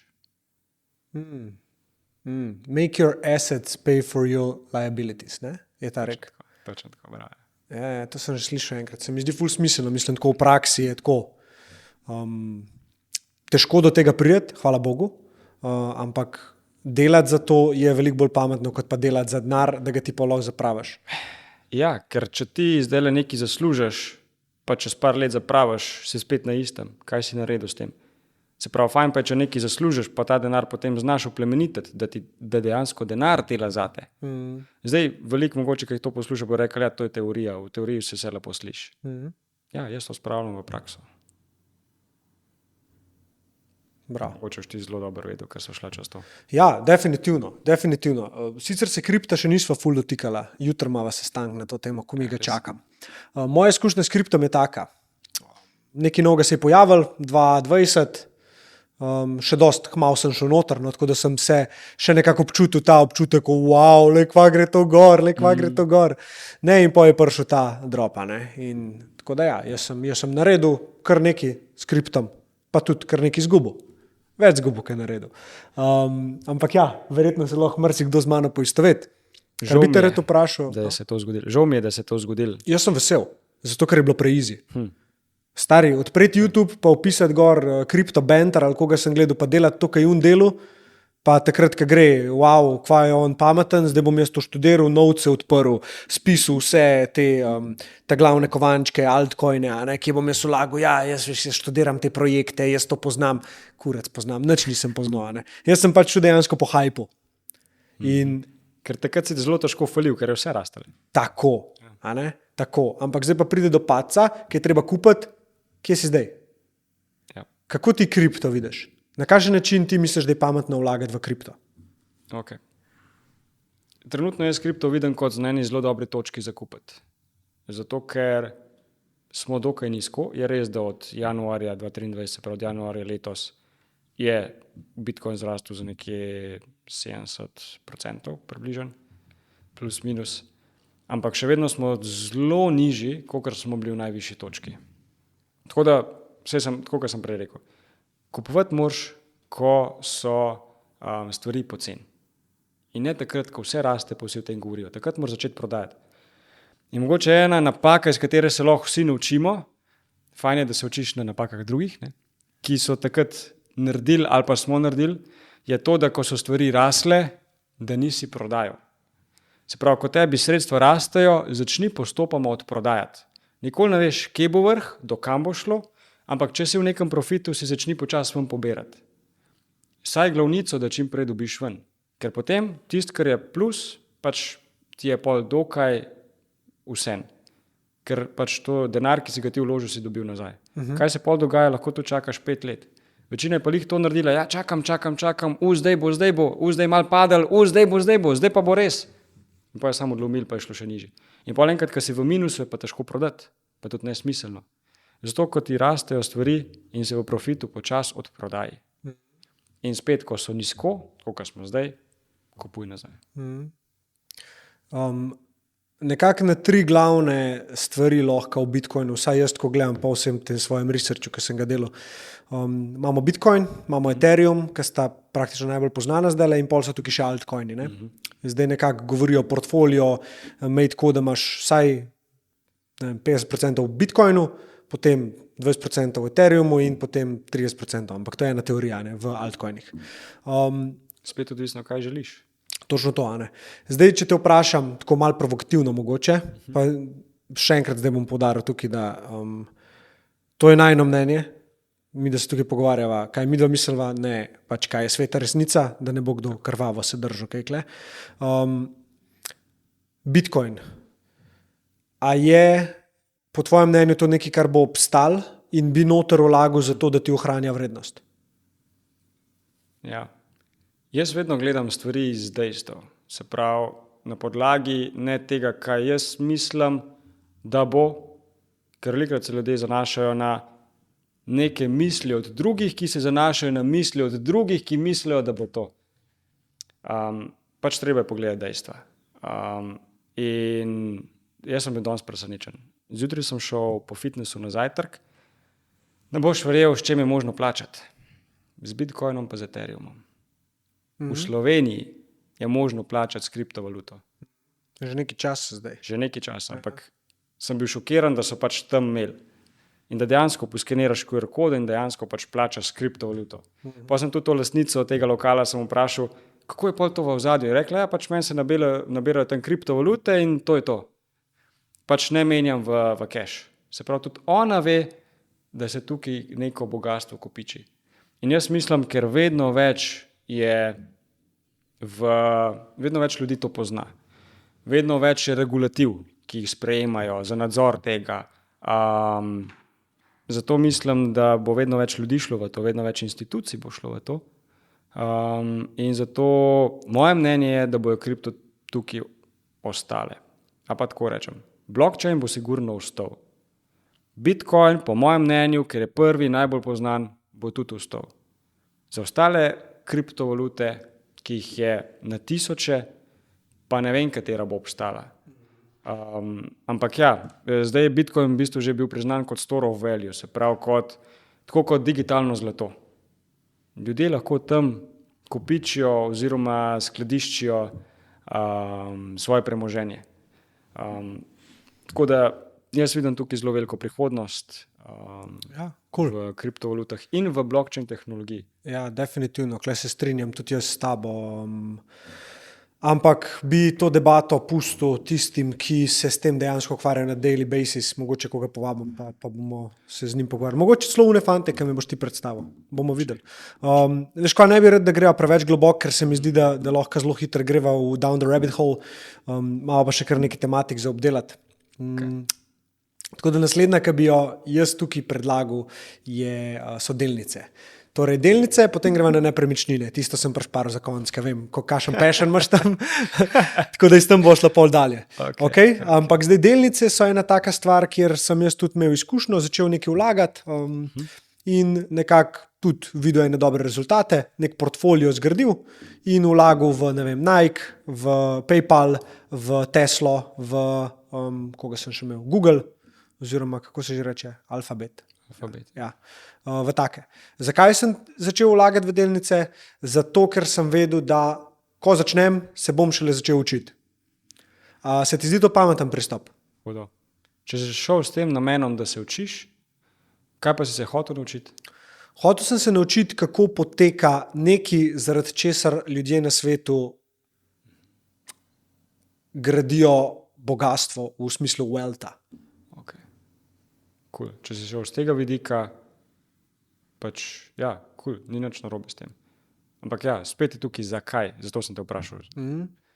Cool. Sicer jaz trenutno ne vlagam v delnice, zato ker, tako kot sem prej povedal, vlagam v nepremičnine, v zlato pa srebro pa v kriptovalute in to je zaenkrat to, ok. Startupi so za zraven, ampak to nobenemu ne morem priporočati. Niti ne svetujem. To ne, ampak kar se pa tiče teh 4 stvari, pa ja.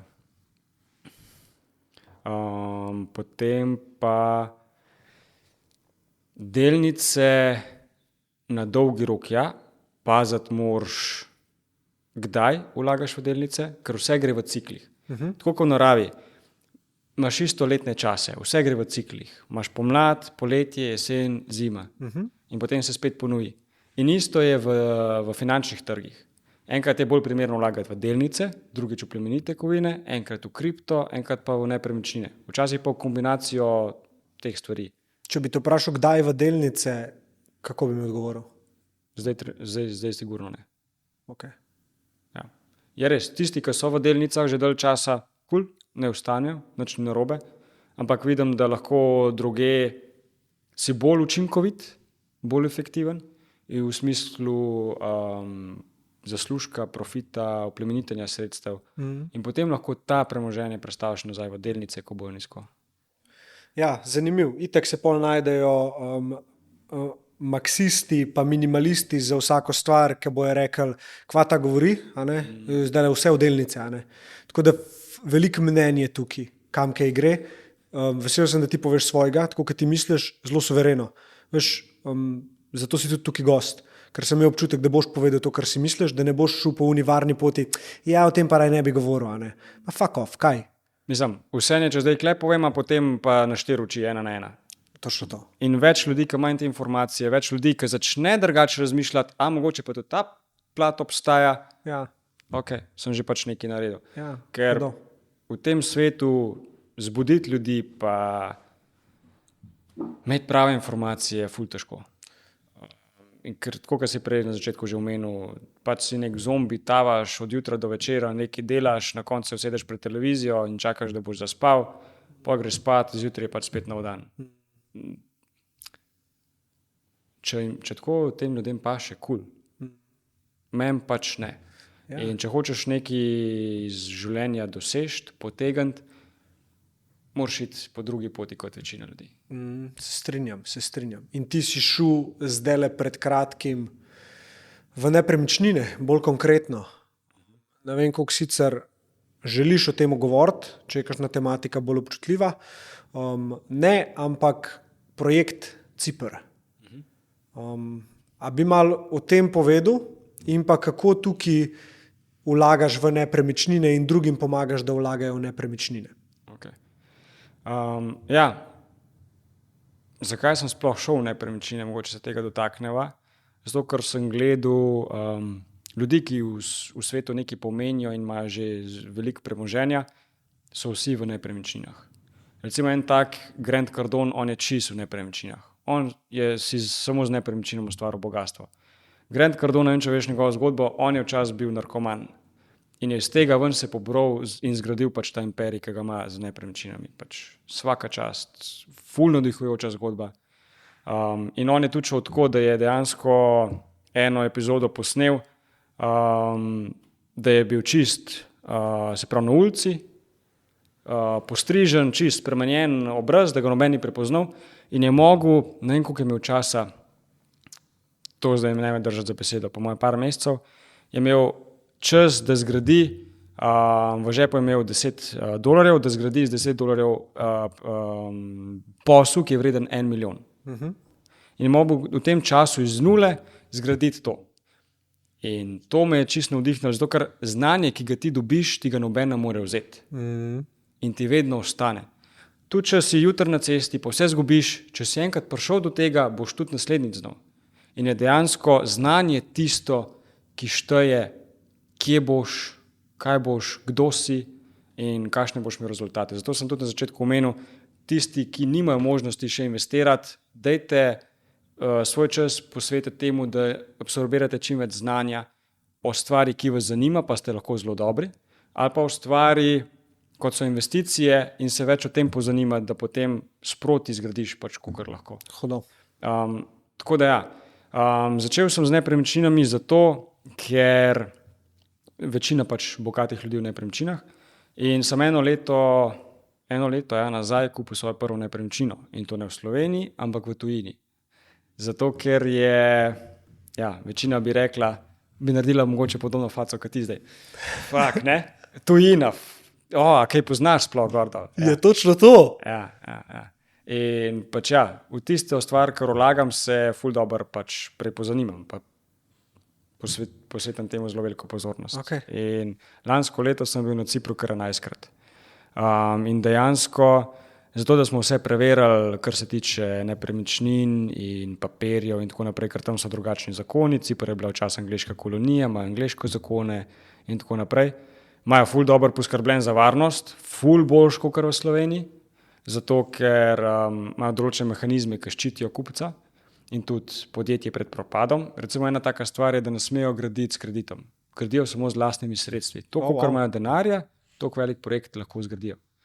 Ker v Sloveniji je bil problem, ne me narobe razumeti, ne džadžam, govorim dejstvo, kaj se je zgodilo. Se pravi, podjetje je začelo graditi, oni so imeli na renderju vse lepo in prav, kupljeno zemljo, ok, zdaj bomo pa mi začeli graditi in oni so s tem denarjem, ki so ga dobili od kupcev, začeli graditi.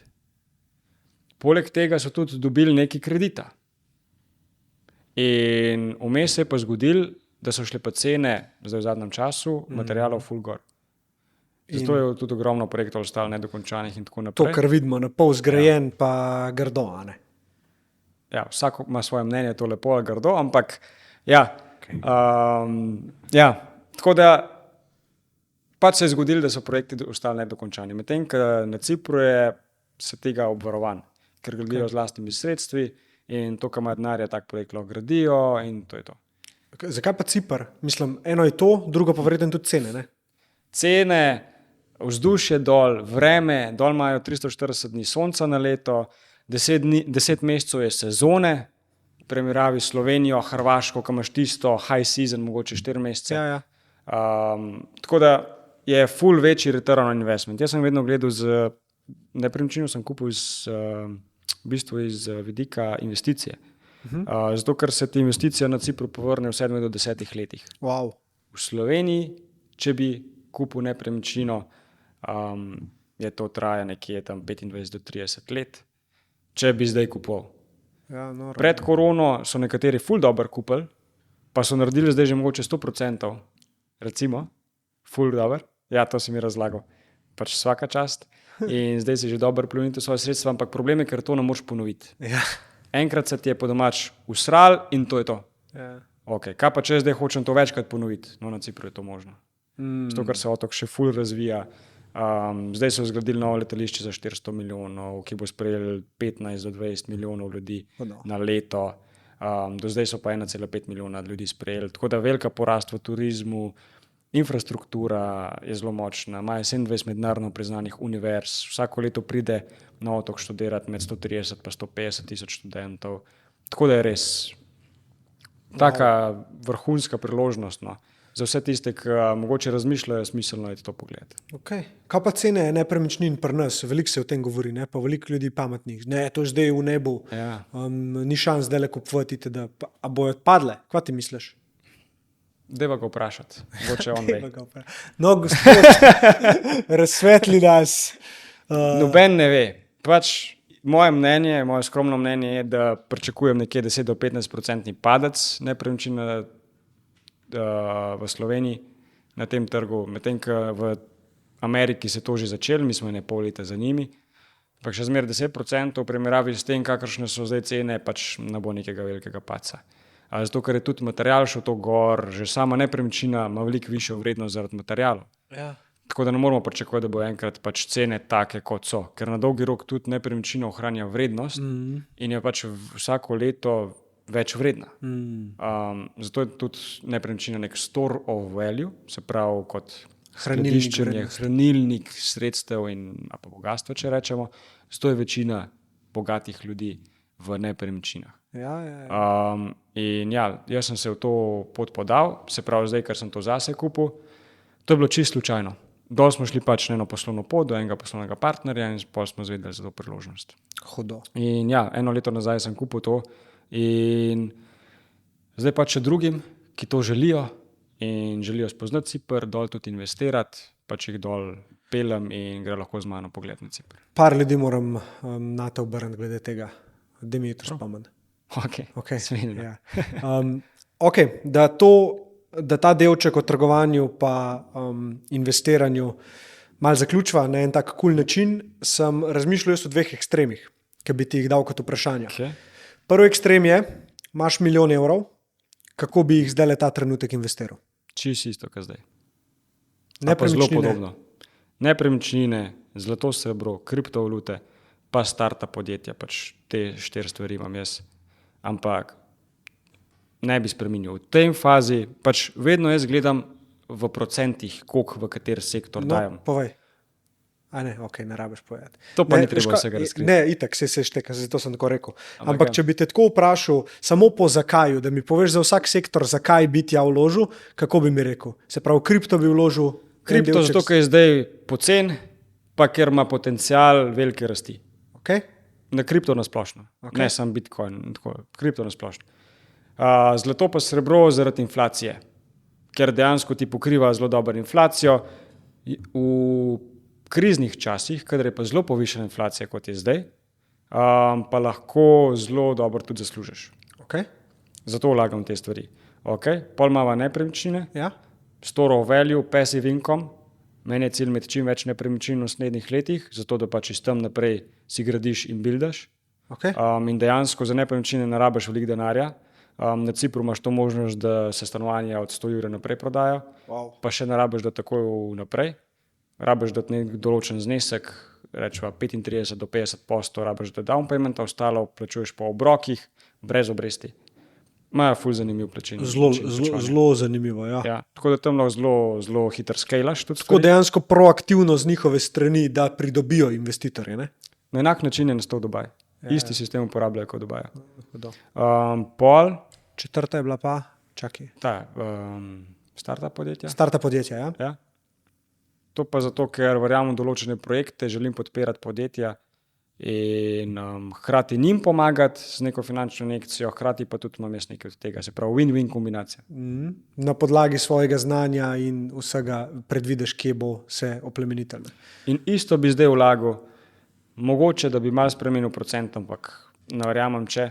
Zato, ker vedno gledam procente, tudi recimo pri investicijah ali pa pri trgovanju. Tudi, če se ti igraš 100 evri, ko trguješ, vedno gledaj, koliko procentov si zaslužil. Mogoče, če si zaslužil 10% od 100 evrov, ni velik, ampak 10% od 100 tisoč evrov se pa to kar v evrih pozna. Zato je zdaj pomembno, da vedno gledaš po procentih, ne glede na to, koliko sredstev pač imaš. Hudo.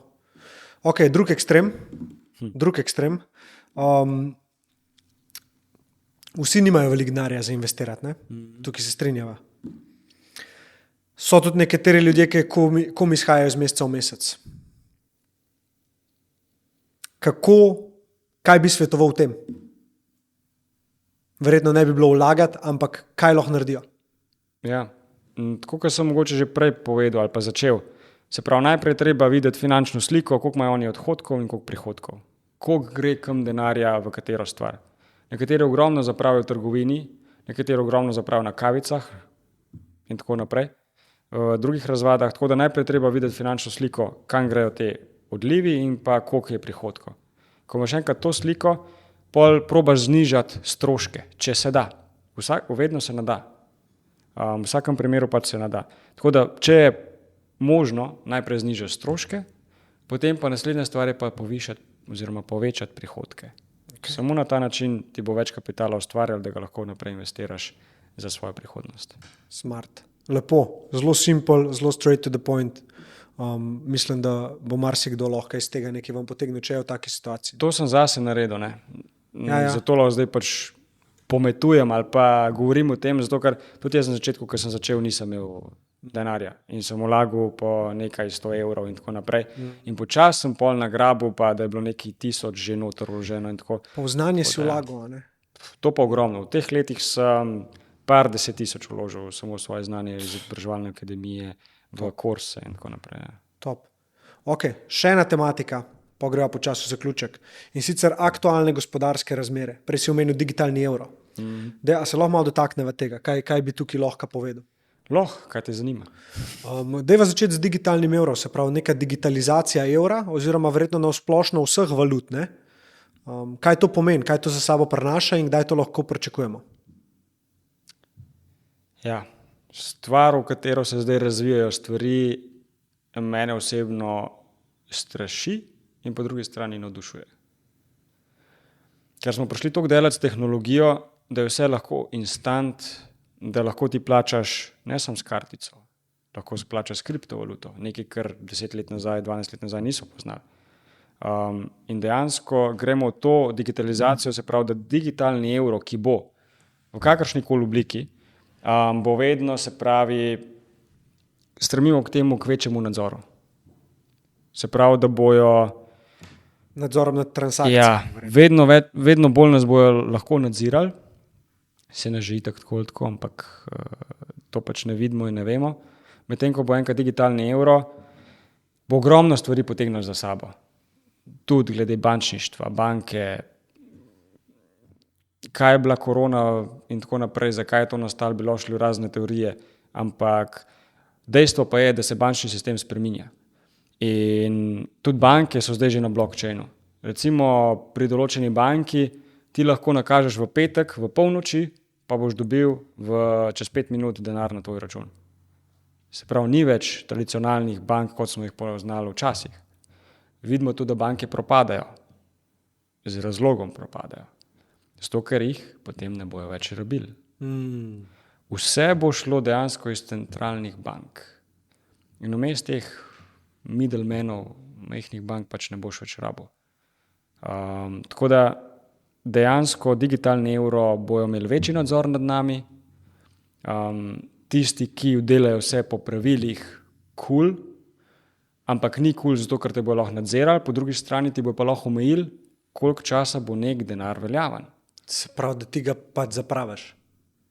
Ja, spet smo pri potrošništvu in pa da si ti ne moreš zbrati kapitala, da si ga ne moreš skupčkati.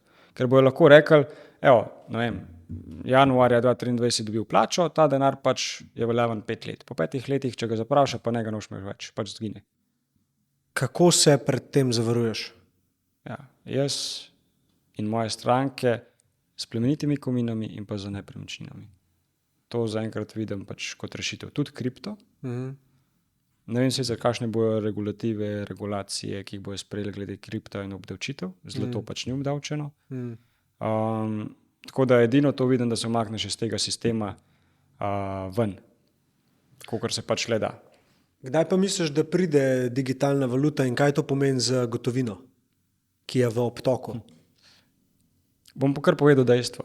Če greš pogledat na spletno stran Centralne banke Slovenije, boš videl, da tam piše, zelo izkrit, moraš ful dobro gledati, da to sploh najdeš, ampak piše, da imajo plan do leta 2025, 2026, da ne bo več gotovine sploh v obtoku.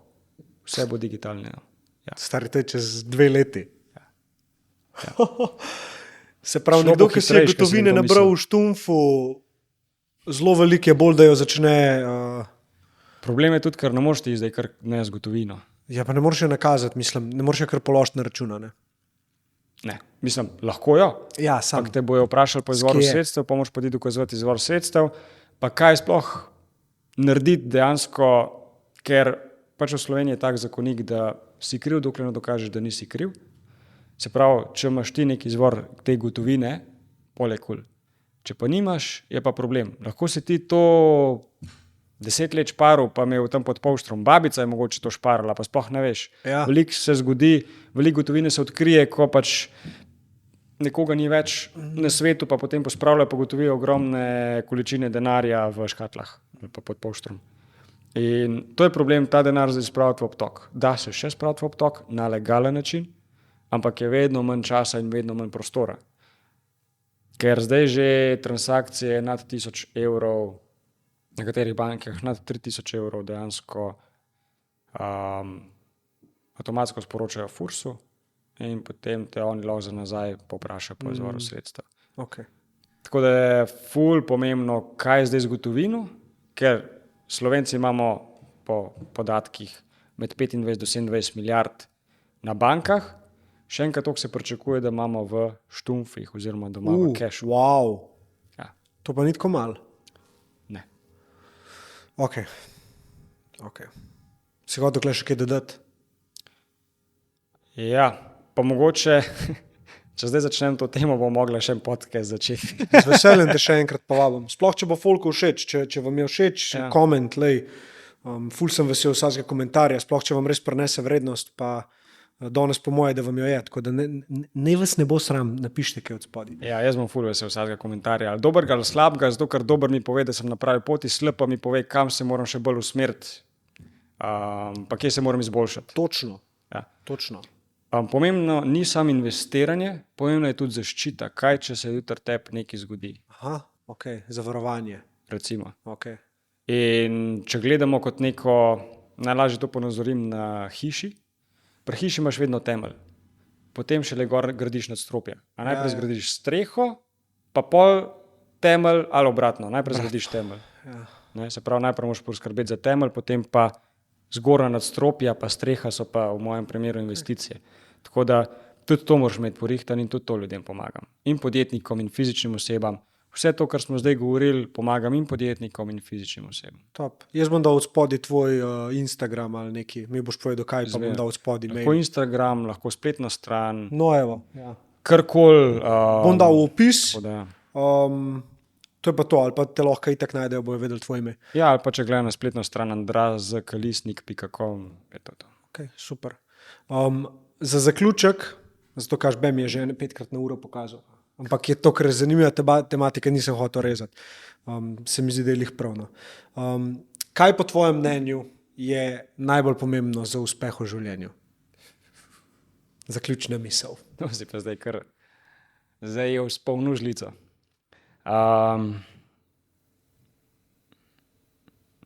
Vsak človek po svojem meri uspeh. Za enega bo uspešno to, da bo priden v službi, da bo prijatelji okoli njega, da bojo mislili, da je prijazen, da naredi tisto, kar se mu reče, priden, poslušen. Za nekoga je pa uspeh to, da ima 100 milijonov na računu. Nekomu je uspeh, da pomaga milijon ljudem. Tako da uspeh se meri pač različno. Ampak kaj je pa pomembno za uspeh, se mi zdi, vsaj v mojem primeru, kar sem jaz videl na svojih izkušnjah, je to, čim več ljudi, da spoznaš.